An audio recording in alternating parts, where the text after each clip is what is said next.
নমস্কার বন্ধুরা, পূর্ণিমা ইজি কিচেনে সবাইকে স্বাগত জানাই। আজকের আমি আপনাদের সঙ্গে শেয়ার করব এঁচোড় কাটার পদ্ধতি সহ ঘরে তৈরি করা মশলা দিয়ে এঁচোড় চিংড়ির রেসিপি, যা বাঙালির অত্যন্ত প্রিয় একটি রেসিপি। এঁচোড়ের নানান রেসিপি আপনারা বাড়িতে বানিয়ে থাকেন, তবে এইভাবে একবার এঁচোড় চিংড়ি বানিয়ে দেখুন, বারবার বানাতে ইচ্ছে করবে। তাহলে চলুন দেখে নিই আজকের এই রেসিপি। এঁচোড় চিংড়ি বানানোর জন্য আমি এখানে 2 কেজি এঁচোড় নিয়েছি। এঁচোড়টাকে প্রথমে কেটে নেব। এঁচোড় কাটার জন্য অবশ্যই হাতে প্রথমে সরষের তেল এইভাবে নিয়ে ভালো করে মাখিয়ে নিতে হবে, এবং যে বঁটিতে কাটবো সেই বঁটিতেও ভালো করে মাখিয়ে নিতে হবে, এবং যে চপিং বোর্ডে কেটে রাখবো সেটাতেও ভালো করে সরষের তেল মাখিয়ে নিতে হবে, এবং যারা ছুরিতে কাটবেন তারাও ভালো করে ছুরিতে সরষের তেল মাখিয়ে নেবেন। এরপর এঁচোড়টাকে এইভাবে লম্বা লম্বি কাটতে থাকলে খুব সুন্দরভাবে কিন্তু কেটে যাবে। তো দেখুন এইভাবে আমি কত সহজেই এটাকে কেটে ফেললাম। আর এই যে আঠা থাকে অত্যাধিক বেরোতে থাকে, তো আপনারা যদি এখানে পাতিলেবুর রস দিয়ে দেন তাহলে কিন্তু এই আঠা বেরোনো বন্ধ হয়ে যায়। তো এবার দুভাগ করে এই যে মুখের দিকের অংশটা এটা কেটে ফেলে দিলাম। এরপর এটাকে আবারও এক ভাগ করে নিলাম, করে এই মাঝ বরাবর আধা করে দিলে খুব সহজেই তাড়াতাড়ি কাটা হয়ে যাবে। তো এরকমভাবে আপনারা বাড়িতে ট্রাই করতে পারেন। এই যে মুখের দিকের অংশটা, এই অংশটাও কেটে ফেলে দেব। এটা শক্ত হয়, সেদ্ধ হতে চায় না এবং টেস্টও আসে না ওর, তো তার জন্য কেটে ফেলে দিলাম।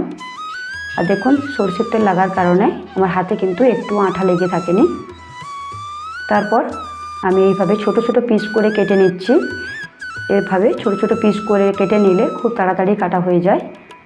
আর এই যে পেছনের দিকের অংশটা এটা কেটে ফেলে দিলাম। তো দেখুন সামনের দিকের এবং পেছনের দিকের অংশগুলো কেটে ফেলে দিয়ে আমি সমস্ত এঁচোড় কেটে নিয়েছি।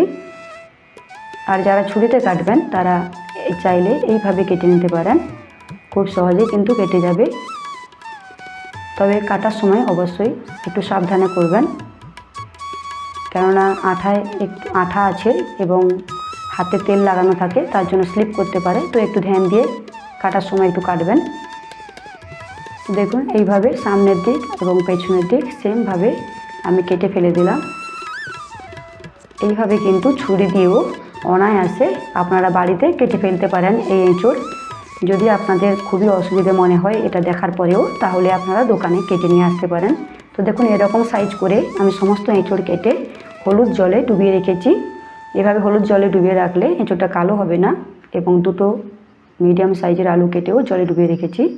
এরপর চিংড়ি মাছ নিয়েছি। চিংড়ি মাছগুলোকে ভালো করে সাফ করে জল দিয়ে ধুয়ে নিয়ে নুন, হলুদ গুঁড়ো এবং একটু সামান্য সরষের তেল দিয়ে ভালো করে চিংড়ি মাছগুলোকে মাখিয়ে 5 মিনিট মতো রেখে দিচ্ছি। এইভাবে সরষের তেল দিয়ে চিংড়ি মাছ মাখলে চিংড়ি মাছগুলো খুব সুন্দরভাবে ম্যারিনেট করা যায়। তো দেখুন এখানে চিংড়ি মাছগুলো মেখে আমি রেখে দিয়েছি। আর আগে থেকে জল গরম করতে বসেছিলাম। জলটা গরম হয়ে গেলে দিয়ে দিচ্ছি পরিমাণ মতো নুন এবং হলুদ গুঁড়ো আর সামান্য রিফাইন্ড অয়েল দিয়ে দিলাম। দিয়ে এঁচোড়গুলো সেই জলে দিয়ে দিলাম। এইভাবে রিফাইন্ড অয়েল জলে দিলে কড়াই যে পাত্রে আমি সেদ্ধ করছি সেই পাত্রের গায়ে লেগে যাবে না এই এঁচোড়ের আঠা। এইভাবে এঁচোড় সেদ্ধ করে নিলে এঁচোড়টা যেমন ফ্রাই হতে তরকারিতে কম সময় লাগে, তেমন এর যে আঠা থাকে আঠাটাও মরে যায়। তো দেখুন হালকা একটু সেদ্ধ 2 মিনিট সেদ্ধ করার পর আমি আলুগুলো দিয়ে দিলাম। আলুগুলো দেওয়ার পর আবারও 4-5 মিনিট একটু ফুটিয়ে নিচ্ছি। প্রায় 50% মতো এঁচোড়টাকে একটু সেদ্ধ করে নেব। এর চেয়ে বেশি সেদ্ধ করে খেতে ভালো লাগবে না। তো দেখুন হালকা সেদ্ধ করে নিয়েছি। এরকম সেদ্ধ করতে হবে, এর চেয়ে বেশি সেদ্ধ করলে এঁচোড়টা টেস্ট আসবে না। এরপর একটা ভাজা মশলা তৈরি করে নিচ্ছি। তার জন্য নিয়েছি গোটা ধনে, গোটা জিরে, মৌরি, লবঙ্গ, এলাচ, দারচিনি, শুকনো লঙ্কা এবং গোলমরিচ। এই সমস্ত মশলা শুকনো কড়াইতে দিয়ে সুন্দর গন্ধ বেরিয়ে আসা পর্যন্ত একটু ফ্রাই করে নিচ্ছি। মশলাগুলো ফ্রাই হয়ে গেলে একটা পাত্রে ঢেলে ঠান্ডা করে গুঁড়ো করে নেব। এই মশলা দিলে কিন্তু এঁচোড় চিংড়ির টেস্টটাই আলাদা হয়ে যায় এবং গন্ধটাও অসাধারণ আসে।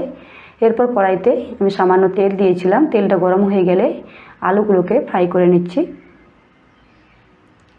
আলুগুলো যেহেতু সেদ্ধ করা ছিল তাই 1 মিনিট একটু লাল লাল করে ভেজে নিচ্ছি। বেশি ফ্রাই করার প্রয়োজন নেই কিন্তু কেননা সেদ্ধ করা আছে। এরপর ওই একই তেলে আমি চিংড়ি মাছগুলো ফ্রাই করে নিচ্ছি। চিংড়ি মাছ একটু লাল করে ভেজে নেব, বেশি ফ্রাই করার প্রয়োজন নেই। চিংড়ি মাছ বেশি ভাজলে একটু শক্ত হয়ে যায়, তো তার জন্য হালকা করে একটু ভেজে নিতে হবে চিংড়ি মাছগুলোকে। তো দেখুন এরকমভাবে একটু লাল করে ভেজে নেব। চিংড়ি মাছ আমার ভাজা হয়ে গেছে। এবার এগুলোকে একটা পাত্রে আমি তুলে রেখে দিচ্ছি।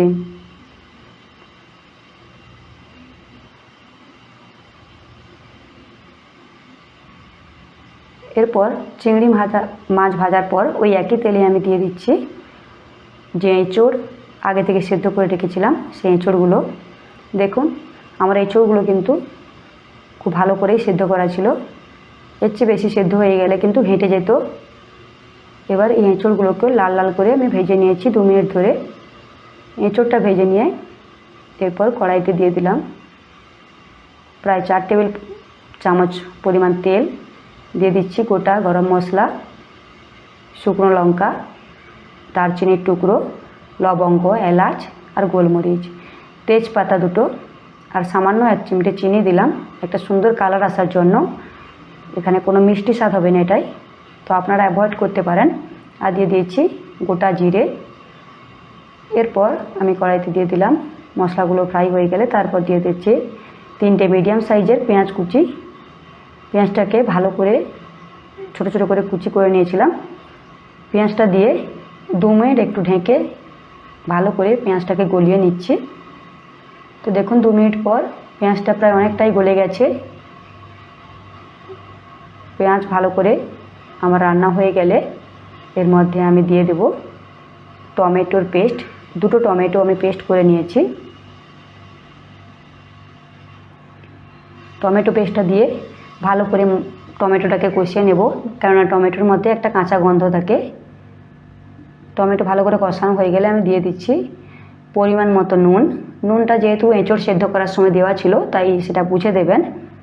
আর দিয়ে দিচ্ছি হলুদ গুঁড়ো 1 চামচ, 1 চামচ জিরে গুঁড়ো, 1 চামচ ধনে গুঁড়ো, আর দিয়ে দিচ্ছি 1 চামচ লঙ্কার গুঁড়ো, আর দিয়ে দিচ্ছি যে ভাজা মশলাটা করে রেখেছিলাম সেই ভাজা মশলা। এবার সমস্ত মশলা দিয়ে ভালো করে কষিয়ে নেব। মশলা যত ভালো কষানো হবে এঁচোড় চিংড়ির টেস্ট ততই ভালো হবে। তো তার জন্য আমি সামান্য একটু জল দিয়ে মশলাটাকে ভালো করে কষিয়ে নেব, যেহেতু এখানে গুঁড়ো মশলা আছে। তো তার জন্য এভাবে সামান্য জল দিয়ে 2 মিনিট একটু ঢেকে মশলাটা কষিয়ে নিলে খুব সুন্দর টেস্ট আসে। তো দেখুন এখানে মশলাটা কিন্তু আমার ভালো করে কষানো হয়ে গেছে, তেলটাও ছেড়ে গেছে। এবার ভালো করে মশলা কষানো হয়ে গেলে আমি এর মধ্যে দিয়ে দিচ্ছি ভেজে রাখা এঁচোড় এবং আলু। এবার মশলার সঙ্গে ভালো করে আমি মিশিয়ে নেব এঁচোড় আর আলু। এবার ভালো করে কষিয়ে নেব, তার জন্য একটু ঢাকা দিয়ে দিচ্ছি। প্রায় 3-4 মিনিট ঢেকে আমি রান্নাটা করে নিয়েছি। এইভাবে মশলার সঙ্গে এঁচোড় দিয়ে ঢেকে ঢেকে একটু রান্না করার চেষ্টা করবেন গ্যাসের ফ্লেমটা লো করে, তাহলে কিন্তু এঁচোড়ের ভেতরে মশলার ফ্লেভারটা চলে যায় আর টেস্টটাও খুব ভালো আসে। সঙ্গে সঙ্গে জল দেবেন না। 3-4 মিনিট একটু ঢেকে নেওয়ার পর আমি জল দিয়ে দিয়েছি প্রায় 1 বাটি। তো আপনারা যে যেমন গ্রেভি রাখবেন সেই হিসেবে দেবেন। জলটা দিয়ে জলটা একটু ফুটে এলে তার মধ্যে আমি দিয়ে দিয়েছি চিংড়ি মাছগুলো। চিংড়ি মাছটা দিয়ে ভালো করে আমি একটু মিশিয়ে নিচ্ছি এঁচোড়ের সঙ্গে। তো এবার এটা একটু ঢেকে আমি 3-4 মিনিট ভালো করে ফুটিয়ে নিয়েছি। এরপর দিয়ে দিলাম 2টো কাঁচা লঙ্কা। যে ভাজা মশলা ছিল সেই ভাজা মশলা প্রায় 1 টেবিল চামচ, 1 টেবিল চামচ গরম মশলার গুঁড়ো, আর দিয়ে দিচ্ছি 1 টেবিল চামচ গাওয়া ঘি। ঘি দিলে কিন্তু এই এঁচোড় চিংড়ি অসাধারণ লাগে খেতে। এইভাবে সমস্ত মশলা এবং ঘির ফ্লেভার যাতে চলে যায় এঁচোড়ের মধ্যে, এঁচোড় চিংড়ির মধ্যে, তার জন্য ভালো করে মিশিয়ে নিয়ে এটাকে আবারও 2 মিনিট একটু ফুটিয়ে নিলাম। দেখুন এখানে আমাদের এঁচোড় চিংড়ি কিন্তু একদম রেডি হয়ে গেছে। দেখতে কতটা সুন্দর লাগছে, যেমনই দেখতে সুন্দর তেমনই খেতেও অসাধারণ। আপনারা এটা গরম ভাতের সঙ্গে অবশ্যই বাড়িতে একবার বানিয়ে দেখার অনুরোধ রইল। বাড়িতে বানিয়ে দেখুন কেমন লাগে খেতে, তারপর আমাকে কমেন্ট করে অবশ্যই জানাবেন কেমন হয়েছে। তো আজকের আমার এই রেসিপি যদি ভালো লেগে থাকে তাহলে আমার চ্যানেলটিকে লাইক, শেয়ার এবং সাবস্ক্রাইব করে পাশে থাকা বেল আইকনটি প্রেস করে দেওয়ার অনুরোধ থাকলো।